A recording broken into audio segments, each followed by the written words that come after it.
Hello everyone and welcome to another Royal Automobile Club talk show in association with Motorsport. Now today, as you will see on the video, I'm joined by former Formula 1 driver, Le Mans podium finisher, British Touring Car Championship race winner, 1976 Grovewood Award winner, TV personality and Twitter voice on the 2017 Formula 1 regulations. Tiff, a very warm welcome to the club today. I'm honoured. I'm feeling very tall after that wonderful introduction. Well, I've forgotten half of what you said then. That's good. Yeah, not bad. Yeah, race winner. Oh, excellent. Well, I'm glad I got it all right. At least we're getting off on the right foot. Now, for those that don't follow you on Twitter, they should, because there is a lot of opinion on there. I went onto your profile, and I've actually pulled off some of the tweets that you've done recently on the 2017 F1 rules. I'll just read some out. Here's more grip equals better racing, question mark, exclamation mark, exclamation mark. Have you not noticed most entertaining races happen when it's wet/dry, question mark. And then another one here, don't care about being 5 seconds faster, but really looking forward to seeing who has made the best out of the new rules throughout the field. And then one of my personal favourites, if you allow me one more, Todd says we can't have louder engines as it'll upset people. We have to have engines with road-relevant technology. F1 is doomed. So I think everyone listening will see where this podcast is going to go, where it's going to go today. Tiff, tell me, why are you so against these regulations at the moment? Well, just the regulations aren't leading to better racing. I mean, I think that everybody wants a better show, and I think this is what we're trying to make it more exciting.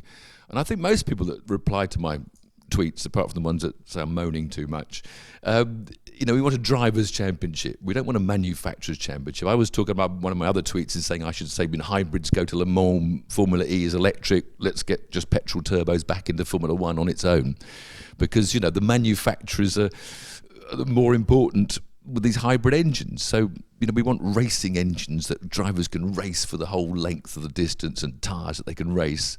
So I think we almost have to make the regulations simpler to allow the drivers to be more important. Yeah. So just to sort of refresh everyone's memories, the cars are going to be near 4 to 5 seconds a lap faster, and that's not down to having particularly more power. That is down to more downforce. Cars being wider tyres, so more grip. There's actually a question here that I was going to come to these later, but it's from Stuart who's asking, why do you dislike aero in F1? It's the main part. More grip equals better racing, hence 90s and 2000s fan numbers.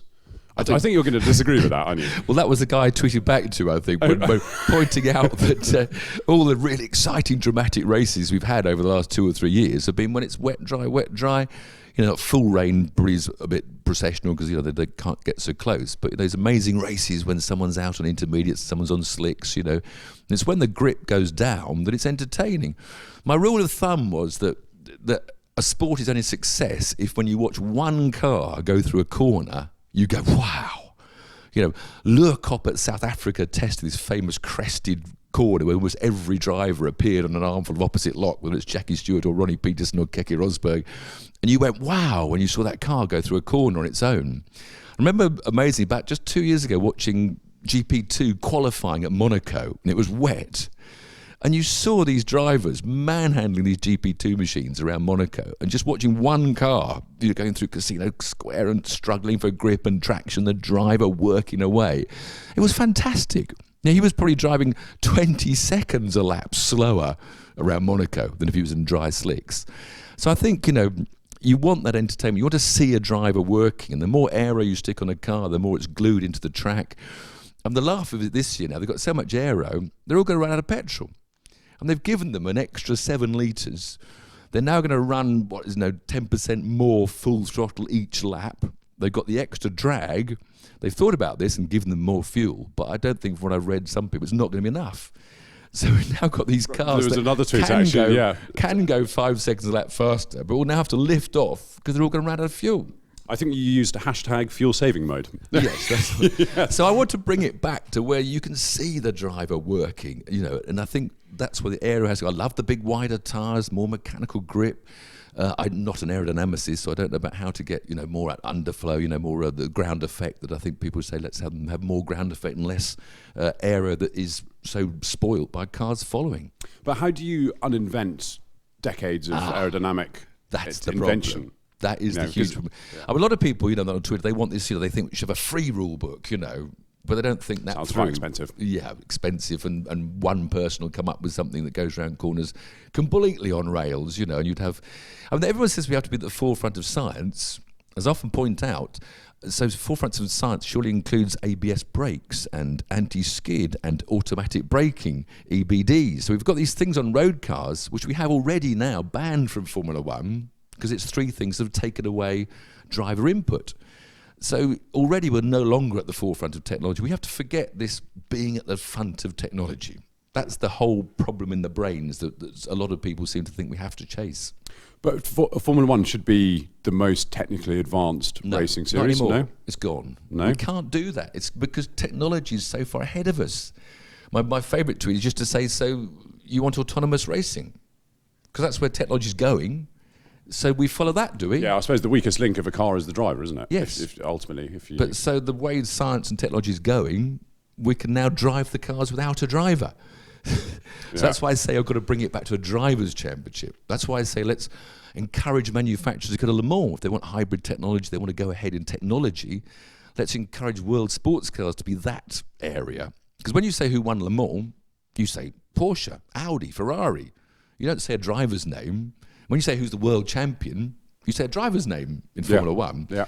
So let's try and create that stronger link between the manufacturers go off to Le Mans, if that's what they want to do. Toyota want to go there. And if you want to go Formula One, it's more of a driver's championship, and you make more of a customer engine.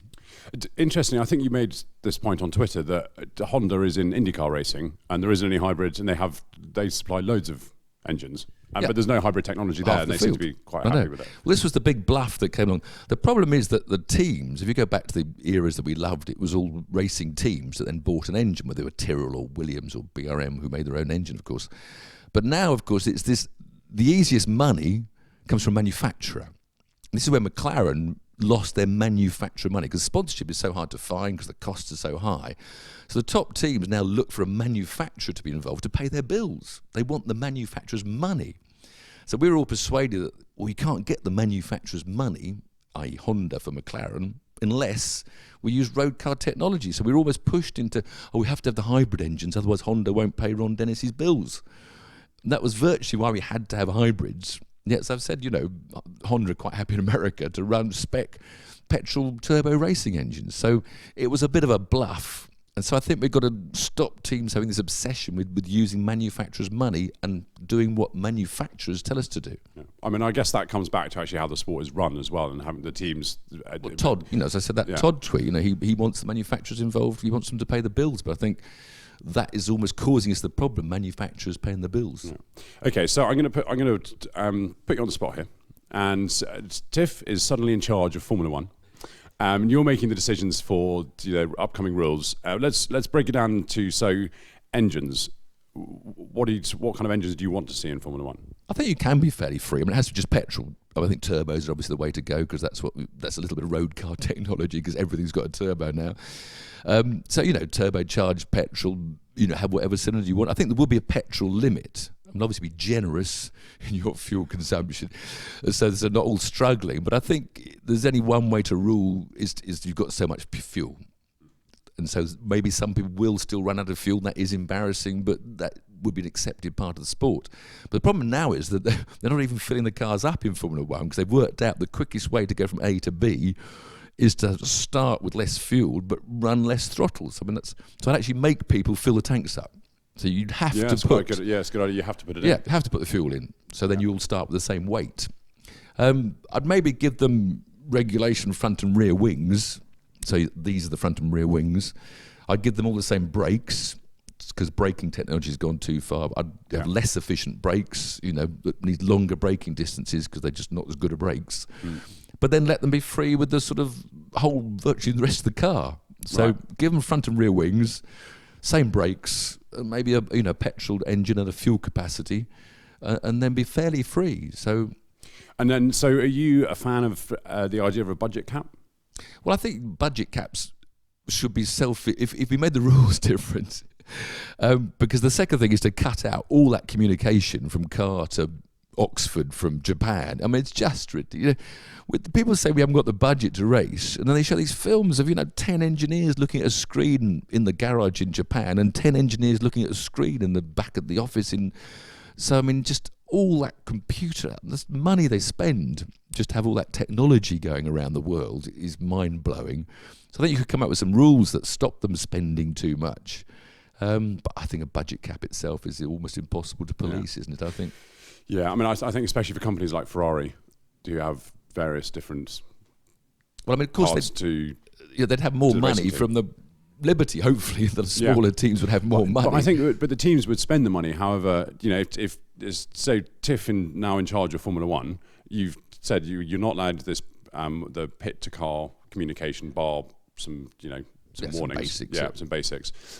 They would then take that money that they save from the front wings, the rear wings, and they'd spend it on some tiny little valve in the engine that no one's going to see. So I think they'd still spend it, wouldn't they? I know. I mean, maybe wind tunnels. I mean, Adrian Newey says we could dump wind tunnels, so that could possibly be something as simple, just rely on drawing boards. Yeah, only drawing boards and a pencil. But I mean, but the trouble is that little thing you mentioned, this radio communication. We talk about battling with the teams because the teams have so got their heads stuck in the sand. There was all that fuss. Was it Force India when the brakes were running out in Austria last year? Yeah, and the team said, we can't tell our driver that he's about to run out of brakes. It's dangerous. Remember the last lap? Was it Force India or someone fell off? I can't remember who it was now, they but ran yes, out of brakes. Yeah. And so they moaned about the regulations not allowed. So I'm thinking this through. Hold on a minute. So the car has told the pits, and probably the whole lot of people in Oxford as well, that it's about to run out of brakes. Well, surely the car could also, via a great big red light on the dashboard, have told the driver. Danger imminent. Yes. So all that fuss, we couldn't tell our driver it was running out of brakes. Well, surely you just put a little big lamp. Brakes gone. You'd better stop. I don't think they're called lamps anymore. Though, why the car had very to tell, expensive LEDs? The car had to tell Oxford, and Oxford couldn't tell the driver. Was bizarre. So, but the fact that teams come out with things like that to get the regulations back when they want them is terrifying. Yeah. Are you looking forward to this season? I love it. I always look forward to every season. Yeah. I mean, I mainly look forward to the inter-team rivalries. That's what gets me going. I love looking for how will Palmer go against Hulkenberg. I love actually looking at the midfield people and the clashing between the drivers, like Red Bull, looking at how Verstappen's going to go against Ricciardo this year. So that's what I like best. But the actual racing just frustrates me rather a lot at the moment. Yeah. So hopefully these tyres last longer, but I'm now worried they're all going to run out of fuel. Yeah, it's so difficult, isn't it? Because Mark Hughes wrote a piece online about the tyres, and he said they are much more durable. And he said that obviously the problem with the tyres before was that if you got them too hot, they would never recover. Yeah. So you'd always just driving just below this limit. But apparently now, what they wanted were tyres that you could then, if they got too hot, you'd have to back off for a lap or two, but then you get back on it. But I think what they've done is they've just made more durable tyres. So we're looking at kind of one-stop races possibly. But then the aero is the problem. If they can't get close, I mean, it's why too many corners. Circuits we're not really looking at enough. We seem to have forgotten that circuits are badly designed in a lot of cases. There's so many circuits like Road America. Not Road America. The Americas. What do they call the Grand Prix track? Road America, of course, is a fantastic racing circuit. I was thinking, Formula One cars around the Circuit Road of Americas, they put too many never-ending corners. So although to drive, and the drivers love it, that first series of turns from 1 to 9, I think, is an amazing challenge. Sweeping, But of course, with the aero, you drop back about 4 car lengths. You then hit the big straight and get your DRS on, and you just catch up the 4 car lengths. You still can't overtake because you've begun the straight too far back. Yeah. And I think each circuit, you need about sort of 3 overtaking spots per lap. Because so often now you get the 1 spot a lap. So if you don't do him on one lap, you've got to wait another lap, But I think we've got to take some of the twists and turns out of some of the existing circuits, almost to rule them. Okay, put a straight in between A and B. But they hate the straights, doesn't he? Old Tilke loves all lots of twiddly bits. And then the worrying thing about Tilke, I worked out, because I kept on saying, like, if you look at some of the circuits, he always has one huge long straight and then never-ending turns, where, of course, you can't follow. And I suddenly realised, because he was a racing driver and he loved Nürburgring, he raced at Nürburgring, and we sort of thought, flipping well, if he loves Nürburgring, he's got to be a proper driver. But if you actually think about the dear old lovely Nürburgring, which is a fantastic thing to drive around, it is one great big long straight, followed by a never-ending series of corners. I mean, you saw the Porsche, 911 Porsches, Carrera Cup, when they race around the Nürburgring, they can't overtake for a lap. Yeah. Also, there's long parts of that track that is one line. Yeah, one line. So, I mean, obviously, when it's mixed classes like the 24-hour race, they're overtaking in outrageous places. But if a one mate with very equal, the touring cars go there, the World Touring Car Championship, it shouldn't be allowed that title, goes round the Nürburgring, a little procession of little tin shopping trolleys until they come to the big long straight, and then the Citroen overtakes all the other Hondas in one go. Wonderful racing. Now, just before we focus on some of the rivalries in 2017, I've completely forgotten what I was going to ask. We're talking about I still look forward to the Formula One. So, I'll come back to what I was going to ask when it finally pops up. There's so many questions popping up in my head. I'm just trying to organise them. You mentioned the driver rivalries, Hamilton and Bottas. I don't envy Bottas, but obviously it's the best seat in Formula One. He had to take it. How is he going to fare against Hamilton this year? Pick up a couple of Grand Prix maybe when Hamilton has problems, but no, and he'll be close. But I didn't think he dominated Massa enough, to be honest. I was quite disappointed. I remember the British Grand Prix 2 years ago, was when they were running first and second, and Massa was holding Bottas up because they got ahead of the McLarens, and everyone's saying let him by, but for some reason Williams didn't give the order. But Bottas himself he's not quite aggressive enough sometimes in overtaking. I think he should have taken charge of that race and forced his way past Massa, and could well have won the British Grand Prix that year. So he's very, very good, Bottas, but I think still there's something missing in his aggressiveness. If he gets more aggressive, then I think we could see a better Bottas. Do you think that Formula One is a bit like MotoGP in that there's that top level of drivers? So there's the Hamilton, the Alonso, arguably Verstappen, Ricciardo, Vettel, and in MotoGP you've got what they call the aliens. You've got Marquez, you've got Vinales, who's apparently right up there, Rossi, Lorenzo. Is that the same? And then the other, is there a gap between the talent? Yeah, very much. Yeah? But the problem is the gap is no longer visible. I talk about this. We've got the brilliant drivers and we've got the very, very good drivers. Now, 20 years ago, brilliant Jim Clark was probably a second and a half faster in qualifying than the very, very good teammate. Whereas nowadays, the difference between the brilliant and the very, very good is just a tenth. So you look at the grid, they're all 2 tenths apart. You get some useless Renault 3.5 driver, what's his name, driving a Force India, buying a ride in the Force India. He can't get in the top 10 in a Renault race. And yet he's only, 1.5 seconds off the pace, testing in Barcelona. Celis? Ocon. No, Celis, the guy that's the Force India. So the third driver. Yeah. And he can jump in a Grand Prix car and be only a second off the pace. And Formula One car, they're so easy to operate. I use the word operate. So you can actually get very close to the brilliant driver. Yeah. But it's only a tenth or two, so it's harder to see the difference. But Hamilton is brilliant, and at the moment I think Bottas is very, very good. Yeah, Ferrari got 2 brilliant drivers. Ricciardo and Red Bull probably got 2 brilliant drivers now. So I was going to come to a bet that I made this year actually about Ricciardo and Verstappen. Very important one. I have now remembered what I was going to ask you. Do you think we look back with rose-tinted glasses on racing? Because you mentioned Jim Clark. He won races by minutes. Yeah, very much. And actually, so. But I agree. We do look back. But what was my answer earlier? Well, if one car going round the corner excites you, it doesn't matter so much if in another couple of minutes we'll see another driver. We'll see another exciting car go through the corner. But on top of that, the biggest problem we have is that the cars are too reliable now. This is a thing we forget, because the whole tension of the Grand Prix when they were processional, but will Jim Clark's gear linkage last to the end of the race? Will Graham Hill's BRM suspension wilt? So you always had that edge in the old days that I think makes us think they were more exciting races, because you never knew until the last lap whether they're actually going to get to the finish line. But certainly the racing was never incredibly exciting on many, many Grand Prix. But then you look at Villeneuve holding up a pack around Spain that year, and there are still some amazing races. But again, because the circus, Monza, of course, was always a fantastic race, because there was only about 4 corners. Yeah. So again, the very good driver, you could stay closer in a pack. Look at the touring cars, British touring cars. You've got Thruxton weekend. The racing around an old-fashioned, fast, flowing circuit is just mega.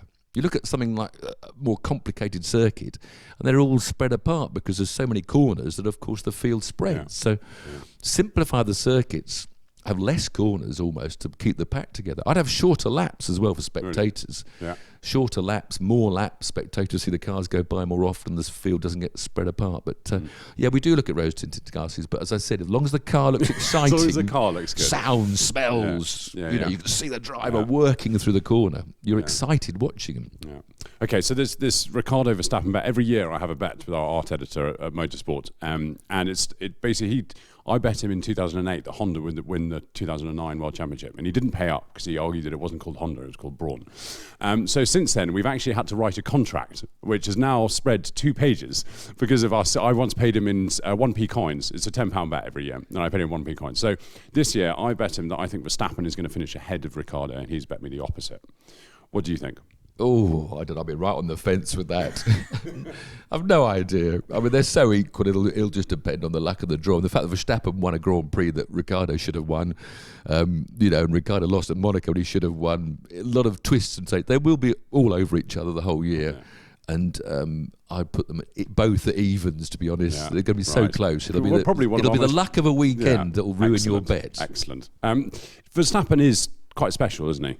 Incredibly so. I mean, you know, how does someone like that? I mean, I know someone was talking about, you know, some of the young drivers coming in and how they're not prepared for Formula One, and someone else was saying, well, actually, when you look at the number of races they've done compared to someone like Raikkonen, who had only done, I think, 18 car races before he started a Grand Prix, they are amazingly prepared. But it's still amazing to see someone that age with, okay, he's probably not the wisest head on him, but he's, you know, super talented. It's depressing, really. It is a bit.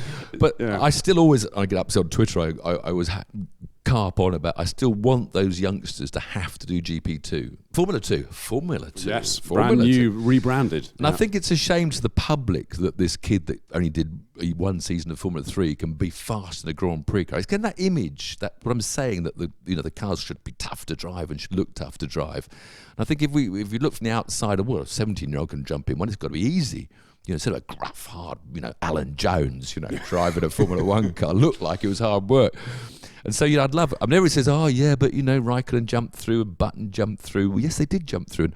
But if, Verstappen had been given a contract that you will be a Red Bull driver in, I forget the years now, 2016, but you have to, because of the regulations, do 1 year in Formula 2, it wouldn't have harmed Verstappen to be 1 year later onto a Grand Prix grid, but I think it would have helped the image of our sport that he was forced to go through GP2. So I'd like to see that happen. But when that talent comes through, it's hard to hold them back. Yeah, no, exactly, especially if you're Red Bull. Yeah. So then another sort of not new face, because he did stand in, but Van Dorn is also apparently very special. Huge fan of his from coming. But again, some lose out. Who was the other Belgian before him a couple of years earlier that won the Renault 3.5s?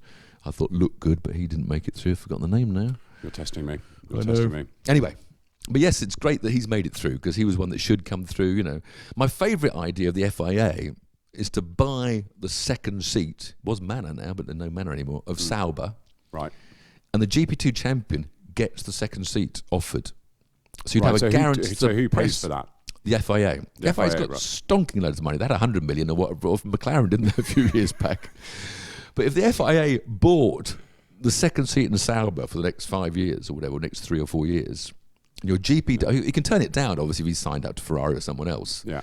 But it'd be mega, I reckon. Man, publicity. If he wins the GP2 championship. And would Sauber, I suppose Sauber be happy with that, because ultimately... Of course not. They take paid drivers, yeah. They know they're going to get a good driver, not rubbish. And this is what annoys me when, a lot of people rubbish Jolyon Palmer or something. Oh, well, he only won it in his 3rd year or 4th. It doesn't matter which year you win it. If you can win a GP2, you're not rubbish. I don't think Jolyon's a brilliant driver. I think he's one of the very, very goods. And I think he'll push Hulkenberg. He won't be far behind Hulkenberg, who is very highly rated. So I'd love to see that. Automatic promotion from Formula 2. No, it would be good. It was, funnily enough, John Surtees used to talk about that. Yeah. And having on the way up, the winner of the Americans championship. Do it. They got their Mazda, haven't they? Their steps through Formula Mazda to Indy Lights. And then on did they have that sponsorship, that budget? Knowing the number of rules and regulations in Formula 1, they'd find some way to ruin it, wouldn't they? There's always something like that. So looking at this year, what the other sort of big themes? McLaren Honda. What has gone on there? I mean, the thing is, I think people understood when they first came to the sport, because they were behind all the other engine manufacturers, power unit manufacturers. Last year they did improve, but there's no excuse this year. What's happened? Well, they've just tried a new engine layout and it just hasn't worked in the chassis. It must have worked, I assume, on the test benches of Japan, but yeah, it's not good. Turn to camera and say, well, Honda, you wanted to be in Formula One with a hybrid engine. Welcome to Formula One with a hybrid engine. Returns away from camera. But if you're McLaren, I've heard they've talked to Mercedes about supplying. Well, that's the rumour, yes. Yeah. I mean, they've got to do something. I mean, it's a disaster for them. I mean, they need sponsorship. You know, but the trouble is, if they lose the Honda money, then they need a big sponsor, because Ron Dennis came and say, I'm not putting any names on my car because like my sticker value is X and I'm not dropping my rate for sponsorship on the car. But they've got to do something. I must think Formula One must be losing the money at this rate. Yeah, it's difficult, isn't it? So we were talking briefly there about, well, there's also Lance Stroll, new guy on the grid. He didn't have a great time in testing. I'm going to just rewind you. Should be doing his year of GP2, of course. Well, Formula 2. And then we'd see how Formula 2, and then we'd see how good he really is. You know, Daddy bought him. I mean, he's obviously a talented young man. You know, he's not useless, but again, he's not even in the very, very good yet. He's very good. Yeah. He's won Formula 3, but he won Formula 3 in a car that had been in wind tunnels and had extra suspension put on it, and had two teammates that were paid to drive to save him points. I mean, it was a complete prima power procession up front in Formula 3. So I'd love to have seen him in a GP2 car, and I think it would have done him good. He'd have learned all the circuits, learned the Pirelli tyres. That's the great thing about Formula 2. They learn the tracks and the Pirelli tyres. So, I think it's a shame that he's been pushed, because if it does go a bit wrong in the first 2 or 3 races, his confidence will go and then he'll get rubbished, and, but fingers crossed for him that it works out all right. Yeah. So I'm going to rewind you to the 1980 Belgian Grand Prix, and you made the step up to Formula One at that race, and admittedly your engine decided to give up after 12 laps. But you were talking earlier about how easy it is to step up to Formula One now, but in terms of taking aside the actual driving part of it, the mental side of going from F3 to Formula One, what was it like then? Because it must have been, sitting on the grid with all the big boys, it must have been quite daunting. Well, it was, but in those days it was just like a bigger Formula Ford. There weren't all the managers, we had no managers, there wasn't this huge pressure, and I'd done Formula 3, then I'd done the British Formula 1, I'd raced in Formula 2, so I'd raced a lot of powerful cars. And so the step up wasn't big. We had ground effects of coming, we had sliding skirts, so the G-forces were growing. But I had nobody really talking to me. I was just me, and I was just little Tiff sitting on the back row of the grid, and that's Emerson Fittipaldi along, my schoolboy hero. And when the mechanics left me after we'd started up the engine, I remember actually singing to myself the Formula One Grand Prix theme, because I don't think I thought I should be there, because it was a dream. This was the kid that was holding on to the railings, watching Jim Clark, watching Formula Ford, watching cars, and then I won a magazine competition. That was all a bit weird, and then I got Unipark, became a professional driver. But it was always just a dream, and then there I was. I was quite happy with the end. So it was a shame it was a one-car team, and I actually qualified the same as Regazzoni had qualified in the previous race, and they wanted Jan Lammers. I knew Lammers was coming, so I knew I was only in there for a short time, but of course, I qualified at Belgium, didn't qualify at Monaco, and then 30 cars going for 20 places. Yeah. And then Lammers came in, he didn't qualify for about 7, didn't even get the top 24. So it was a rubbish car, but for me it was a magical moment. And I love the thought of you humming the theme tune. I do now wonder what all the drivers are now doing. They probably aren't humming the theme tune in their heads. Well, they've got to think about all these flipping buttons. Have I pressed my buttons in the right order? Will it make a good start or not? Under the pressure now. The stuff they do with those steering wheels, unbelievable, and race at the same time. Yeah, incredible.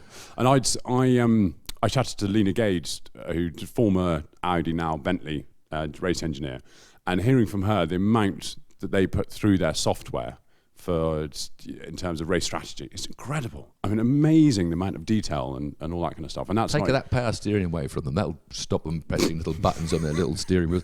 But that's a lovely. All this sort of we had to make the cars faster because it's not physical enough. Our drivers aren't sweating at the end of the race, so they've increased the G forces by having this extra grip.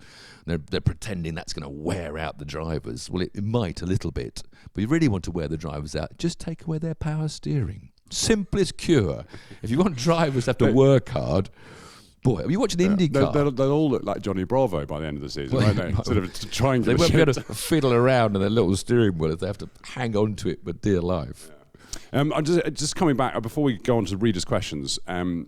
Just coming back to this season, so I went out to Barcelona and watched some of the testing, and by the looks of things, Ferrari has closed the gap to Mercedes. And reliable. That's the great thing. You know, Ferrari often, I mean, nobody ever knows, who's running light. I mean, Eddie Jordan, of course, is quoted about saying, of course, there's no scrutineers there, to check Ferrari. Well, Eddie would know that because he'd been the one that ran with no weight on at all to try and get some more sponsors conned on. Well, but Jesus, we're fastest in Barcelona. Yeah, but a totally illegal car, Eddie.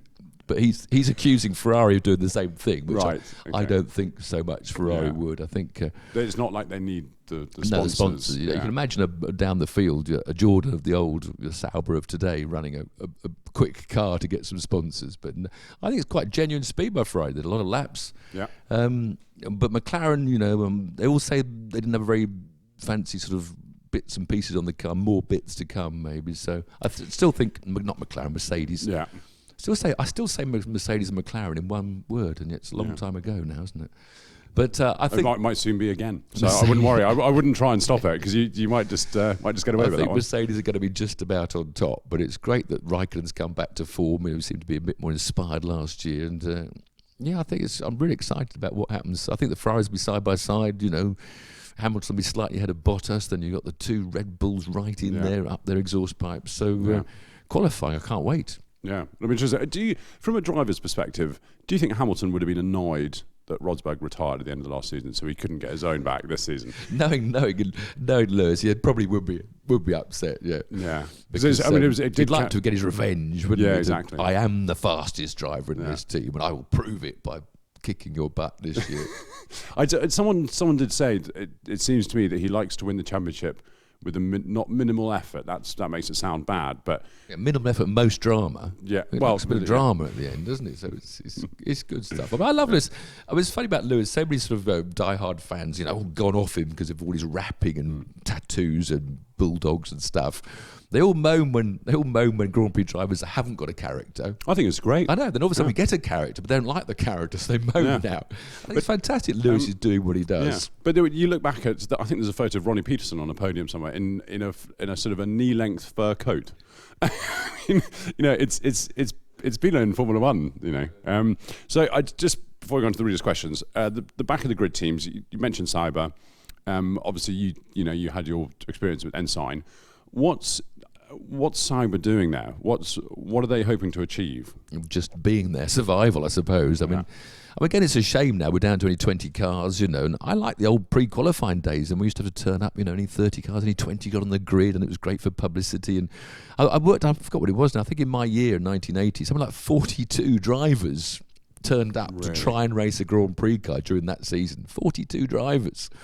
So lots of people had this moment of one race, glory, or one opportunity to have a crack. And the fact we can't run third cars, I find, Mari Andretti, a one-off drive, in Lotus at the American Grand Prix. Spectators love that sort of thing, a local hero given a chance. Or even this idea I sort of sometimes talk about of having a GP2 Plus. Right. Come up with a car that's 2 seconds slower than a Sauber or something, and invite 10 of them to come to every Grand Prix, and the fastest 6 join the back of the grid and race, Yeah. And you'd have then more people getting Grand Prix drives, more people turning up to be on the grid. And I think we need a bit of that somehow. I don't think 20 cars is enough really for the public. No, I think we do need more cars. What do you think of Ross Brawn's appointment? Do you think he's the man? Yeah, he's man to sort definitely the man. As long as he does sort them out. I mean, he's obviously he's got these ideas. It was so funny. I always remember they had an overtaking committee. Well, not committee, a word, way back, just before Brawn's the double diffuser. Yeah. And I thought, that's great. They can look at the aero because they've got all the teams together. And bizarrely, I remember something quoted after about 4 or 5 races when there was no overtaking as usual. And they asked the committee, why didn't all your great ideas work? Oh, the double diffuser. Apparently, that was the whole reason why all their brilliant plans for overtaking were ruined by the double diffuser. So interestingly, the very first club talk show was with Ross Brawn and Nick Fry, sat just at the other end of this table. And he was saying that at the end of 2008, or sort of near the end of that year, he was talking about the downforce in 2009. They had a big meeting with all the team principals. and they obviously had a set percentage that they were supposed to be down on downforce in order to help the racing. And he said to all of them, he said, look, I just want to let you know, we are far exceeding that. And he said, but do we want to change the regulation? Because we are well beyond where we're supposed to be. And no one believed him. so on it went. On they went. Yes. And I spoke to Adrian Newey and said, if you just chop the front wings off in line with the inside of the front tyres, how much slower would you be? And he said about 5 seconds or something. 5 seconds? Yeah. So I said, well, fine, do that then. I mean, you just chop those ugly great front wings. 5 seconds. I'd rule them out under safety procedures. The FIA can change a regulation for safety reasons only. They can enforce it. Right. Well, I think slicing open so you someone's should rear be in charge. tyre. You're already finding loopholes and ways to get rules through. Slicing open a rear tyre at turn 1 of a Grand Prix is dangerous. So if you've got, it's like having a knife on the front of your car. We'll ban them. You can't have that. You're just going to slice open a tyre. They just I mean, it's amazing how little the impact is sometimes, isn't it? But Gordon Murray did allude to that, and he said, look, give everyone also all the stupid carbon fibre suspension with all the flips and curbs. Just have get rid of those. Steel rods. It has to be metal wings at the front. Because again, not only have you sliced open a competitor's tyre, you leave carbon fibre everywhere. Yeah, and everybody else gets punctures. That's dangerous. Yeah. Carbon fibre bits are dangerous. Yeah. So ban carbon fibre front wings. I think there's a job for you. Crafted aluminium. Let's get the craftsmen back from Lister Jaguars and make models, nice models aluminium wings. And, well, my wings were aluminium in 1980 on my inside, little front wings. You can clatter into anyone with those. Yeah, they just bend up a bit. Right, I must take some of these readers' questions because the readers have written in. One here from Tom Allen. Do you think you would have liked to have tried Group B rallying? Well, I did test Group B's cars for Top Gear ages ago, and of course I'd done the Rally GB twice, once in a Group A Sierra Cosworth, and I've tested the wonderful Imprezas, but Group B's were pretty scary things. When you tested them, did they feel as scary all these years later when you tried them? No, I tested what was the last Impreza. It was the Metro 6R4. That was pretty wild. And the Audis, because they didn't really respond very much to what you wanted to do. They used to have to know what they were doing and go with it, I think. I think the driver's experience, hang on to this. But no, rallying's a wonderful sport. And again, rallying, I think I'd like bigger cars. I was saying we've gone small. Even the British Touring Car Championship was very exciting to look at. I'd like bigger cars that are harder. When we did the Super Touring in the 90s, they were 4-door, 4.5 metre cars, and now they're little hot hatches and rallying the Toyotas, the Yaris underneath all that spoilers and wings. I do think the cars look better this year. Yeah, but if they were bigger, harder, they're a bit slower around the corners and stuff. Bigger, heavier, more spectacular. See that word spectacular? Yeah, keeps coming in. Interesting. What are your thoughts on rallycross? Brilliant. But it's wham bam. It's a bit like the World Wrestling, the WWWWC or whatever it's called of wrestling. Because it's very wham bam, thank you, man. I mean, it's pretty frustrating sport. I'd like to think it's more real than some of the wrestling. Is wrestling real? So genuine reason the wrestling, of course, isn't real, but it's wham bam bam bam bam show business, and it's all over. It's a great spectacle, but it must be quite frustrating. Sometimes you get nerfed and pushed and shoved and sideways, but that's what the fans love it. Yeah, no, it is a bit artificial because you've got the loop lap and all the joker laps and things. But yeah, great entertainment, but short and sweet, and not a sort of real racing man's sport. It's not Formula One. It's not Formula One, right? I got quite a nice one here from Glyn Hall. How did you get out of writing off your Crossley with that when you had already sold it? Can you just tell me, because he's got amazing detail. I didn't. It was the Eldon. Is it right? It was my Mark 10 Eldon. Was that Welsh Llandau. Yeah, so he says that was where your last race was, in the wet. Don't remember the year, but do recall a young lady called Chrissy who rode her bike back and forth to keep you in pies and cokes. She dumped me. You didn't have to mention her, did you? I'm so sorry. I was going so well. I was enjoying myself. Shall I also mention that Rick Morris won the race? No. Tell me, what happened? I shunted it in the wet in qualifying. You'd already sold it? Yes. Right. No. So I had to go so it cost me half my profit money to patch it up. Didn't have any money anyway. Bad weekend that was. Thanks. What was his name? Sorry. Thanks, Glyn. Sorry about that. Well, it's from while we're on this level, I'll go to another little moment you might have had. We've got two questions here from Ben Johnson and David Hopkins, both asking really whether you've spoken to Nigel Mansell since 1993. just for the listeners that don't know, what happened? Yeah, well, Nigel had this amazing touring car. He was invited to race touring cars after he won the IndyCar Championship the year after winning the World Championship. It was a big return to Donington. There were 100,000 people at Donington almost. And no, he didn't qualify very well because he just wasn't used to them. He was piling through the field, and you could hear the crowds cheering. I was in a Top Gear magazine-sponsored Vauxhall Cavalier, running a very happy third place because I'd been in this Nissan, which was slow. So I finally had a touring car that was quick and straight, and had Soper behind me in the BMW. I was loving it. And all of a sudden, Nige started looming in the mirrors. And he barged past me. Redgate, he got me from miles back under the brakes. I thought I had him enough. He got Soper first. And he lunged at Redgate, clobbered me off the road at the apex. I was all four wheels on the dirt, coming out, swearing at him, plunged down the hill for credit. Soper got back past me as well, into the old hairpin, so I was now down in fifth. And Nigel got this huge sideways on, and he wasn't quite used to front-wheel drives at that time. So Soper slipped by on his left, because Nigel was quite obviously spearing off to the infield, as most cars naturally head.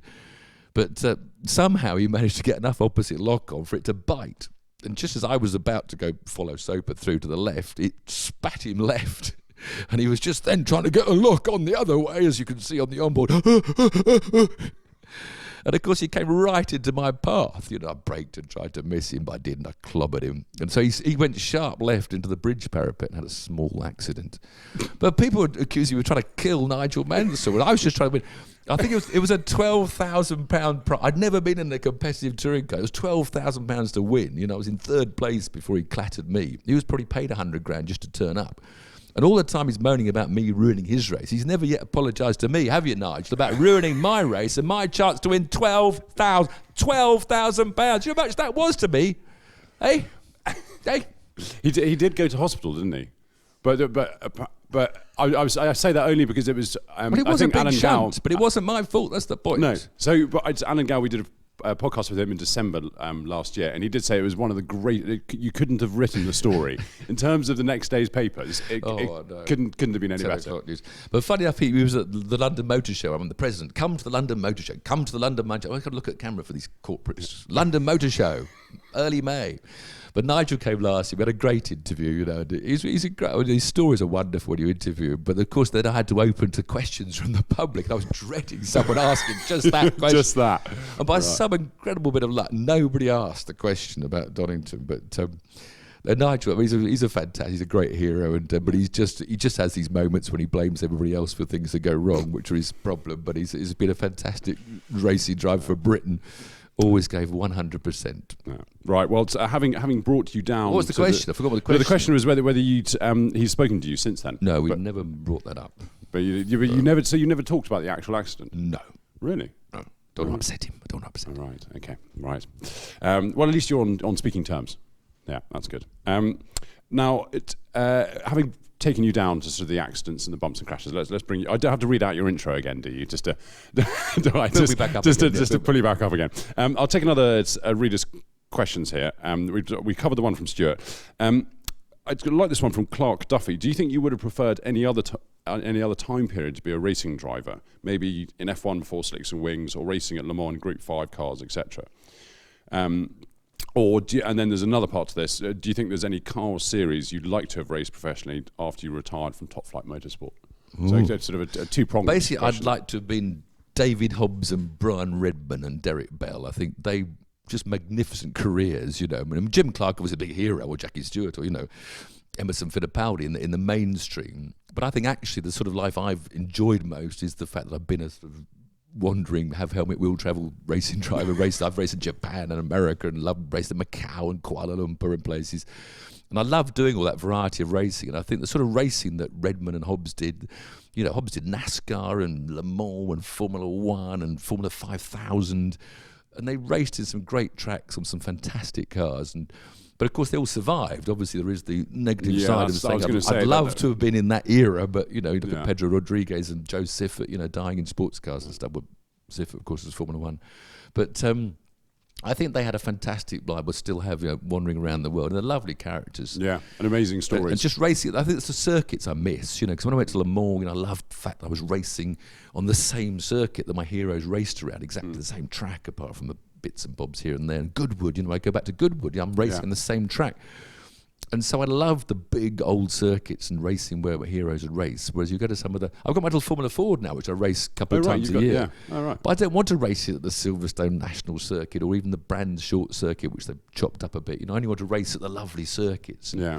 And the tracks that they did, Montjuic Park in Barcelona and Nürburgring and a lot of the American circuits, fabulous tracks. Yeah. But all the ones you were mentioning sort of are tinged with the danger aspect, because Redmond was saying that before he went to Spa, he used to pray the night before, that I walked through the valley of the shadow of death, just because it was Spa. And there was that element. Yeah. So I mean, but they did Can-Am, Formula 5000. I can see you in a Formula 5000 car actually. Big burly 5 litre. It's great, and I think they just lived in it. I think it's the tracks. So Targa Florio, imagine racing around there in a Porsche 908 Spider. I mean, just the variety of experience. Yeah. Nowadays, you're just plugged into a computerized hybrid, and everything's tracked electronically, and the circuit by the back of your hand. And it's that variety that I would love to have. Well, I had the variety, but not as good as the Hobbs Bell and Redmond had. Yeah. So then. You mentioned that you race your Formula Ford. Do you get to race some of these other cars? You were mentioning that you would love to have been Redmond. I mean, have you raced a 917 or driven a 917? No, I've driven 917. Yeah, very brief a ranting thought, but nowadays, some of these cars are so valuable. It's hard to get. It's not one you want to come across Nigel Mansell in, is it? And well, we talked about testing me driving my old Ensign, which of course races now in historic racing this week at Silverstone. But insurance, you've got to the cost of the engine goes. Nobody knows it was my fault or the engine was going to go anyway, but all of a sudden was a £100,000 bill. So sort of borrowing historic cars becomes harder and harder to do. Mm. So what are you up to at the moment? Because you mentioned that you were obviously looking at the London Classic Car Show. You seem to have fingers in lots of pies. The London Motor Show. So London Motor Show. Classic one. Sorry. The London Motor Show. We'll edit that. May, first weekend of May. Tickets still available. So one might get the impression that you're slightly involved with that. What else are you doing at the moment? Because you seem to be a very busy man. Not enough. I'm sort of this little bits and bobs. I mean, unfortunately, Fifth Gear's not been recommissioned. Nobody seems to want to spend money on a normal car show. Channel executives are looking for something razzmatazz, and so if you actually go to a young commissioning editor and say, well, do you want Fifth Gear? It's a car show. Well, what's the jeopardy? What's the angle? Well, no, it's a car show, yeah. And we can't get it recommissioned. Nobody seems to want it. And we were. Money-wise, the new Top Gears, they're spending 10 times per hour of television what we were having for Fifth Gear. So we could make 10 shows for one of theirs, but we can't get that recommissioned. So that's a bit sad. So do I do a YouTube channel? I don't know what to do television-wise. Yeah. I do my Thruxton rides where I take passengers. That's one of my fun. About 3 or 4 days a month. Yeah. I've got a BMW M4 down at Thruxton. You strap in the passenger seat with a camera, and I'd take you for 3 laps, 140 miles an hour. I'll drift around the corners. Fine. Anyone can come, £145. Thruxtonracing.co.uk. Book a ride with Tiff. So I do that about 3 or 4 days a month.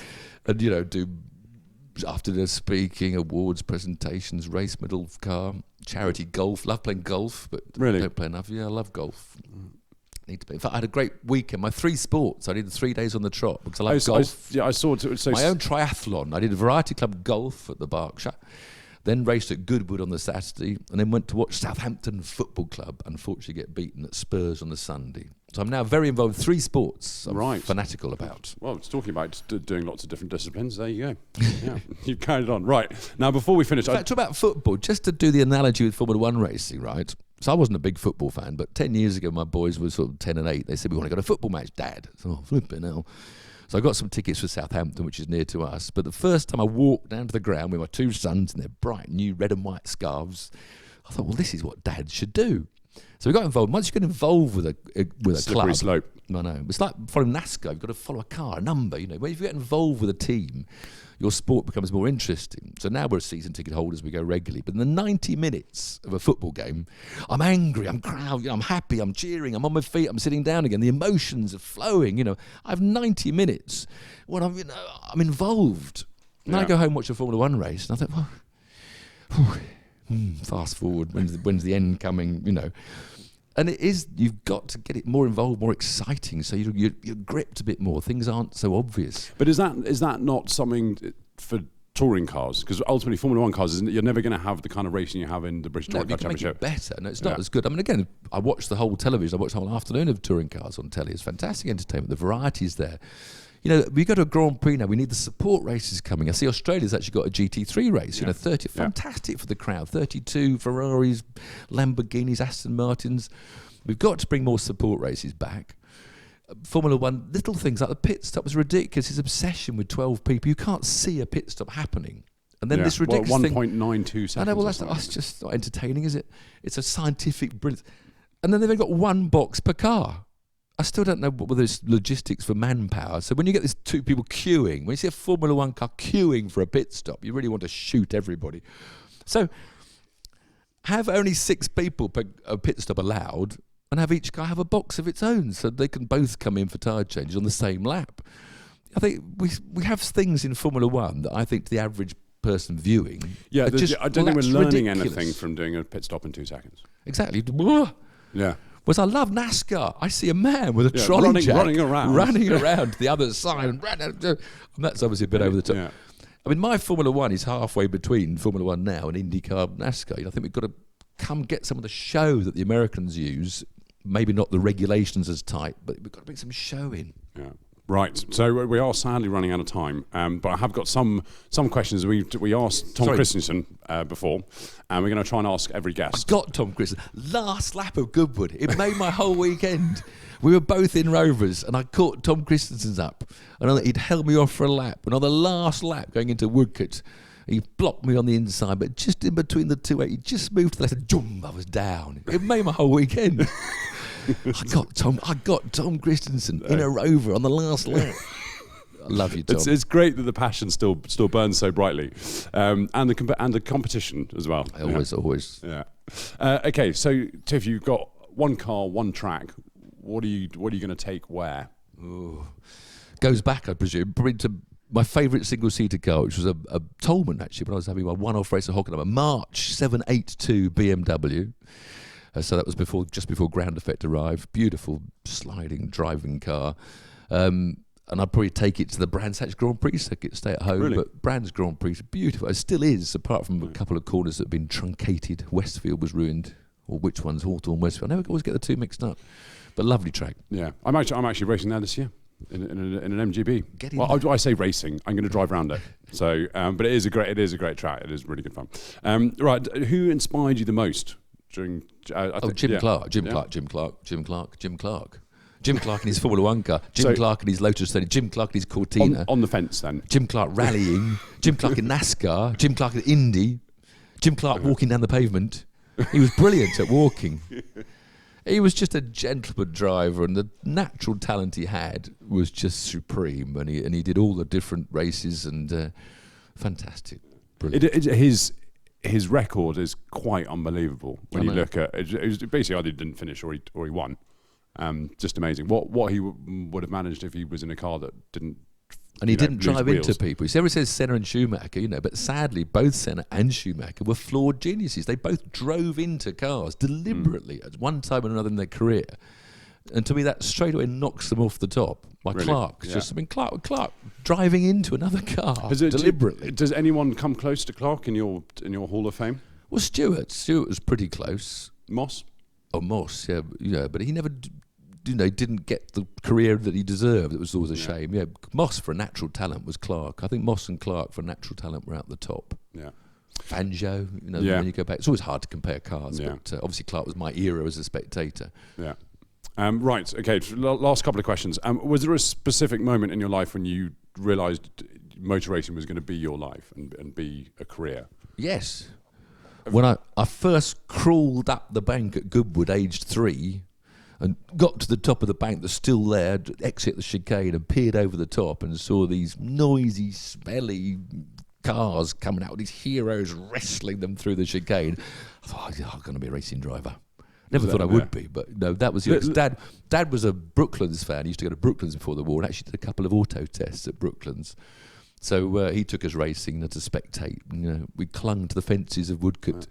And went to Brands Hatch every Boxing Day. Brands Hatch. So I was a real fan. I mean, sadly nowadays you don't actually get the fan that becomes a racing driver because they start when they're 8 years old because daddy buys them a cart. You know, but I was that genuine boy from the terraces that got to be a centre forward for a Premiership team. So little did you know that many years later you'd be passing a 9-time Le Mans winner in a Rover.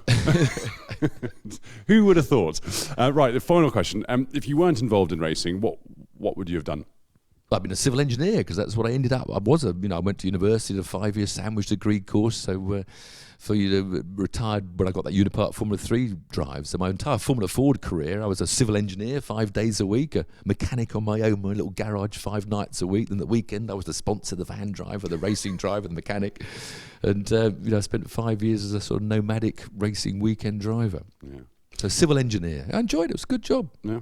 Enjoyed racing more, I think. Yes, I think when the choice came to be retired civil engineer, but I was about 25 before that happened, you know. So I was a full-time civil engineer till I was about 25 years old. Yeah. Amazing. Well, Tiff, thank you so much. It's been my pleasure. The most excellent talk show and absolutely fascinating. I'd love to catch up with you once the racing starts. And don't forget the London Motor Show. Or come to Thruxton for some fast laps and a BMW M4 with me, Tiff Needell. I wanted just to end on that, actually, thanks. So I don't think my finish is going to be anywhere near as good. Alan, thank you so much. As always, Tiff, thank you very much. We'll see you all again for another talk show in a month's time. Thank you so much for listening. Thank you so much for watching. Tiff, thank you. Bye-bye for now.